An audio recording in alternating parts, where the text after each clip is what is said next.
দেখো, একটা কথা জানিয়ে রাখি, আমরা এমন ভাবে অনলাইনের সাথে অ্যাডিক্ট হয়ে গেছি যে আমরা অনেক কিছুকে হারিয়ে ফেলছি। সেগুলোর মধ্যে একটা হচ্ছে মাঠে বসে জুয়া খেলা। আমরা দেখতাম যে মাঠে বসে সবাই মিলে একসাথে তাস খেলছে, রাতের অন্ধকারে মোমবাতি জ্বালিয়ে। সেগুলো এখন ধীরে ধীরে হারিয়ে গেছে।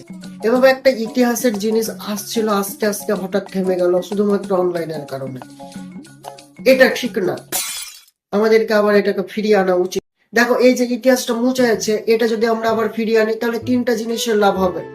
প্রথমত, মোমবাতির সেল বাড়বে, মোমবাতির ব্যবসার লাভ হবে। দ্বিতীয়ত, খবরের কাগজে যেটা পেতে খেলে সে ব্যবসার উন্নতি হবে। তৃতীয়ত, তাস ব্যবসার উন্নতি হবে। তারপরে পরে যারা জিতবে তার লাভ হবে।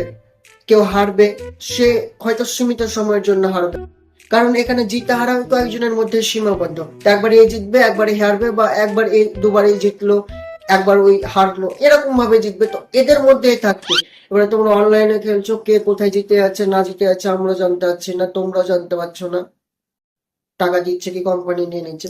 এই কারণে যদি এই ইতিহাসটা আমরা আবার ফিরিয়ে আনি তাহলে কত সুন্দর হবে, তাই না? बिल्लो बग्गे बिल्लियां दा की करेंगी बग्गे बग्गे बिल्लियां दा की करेंगी।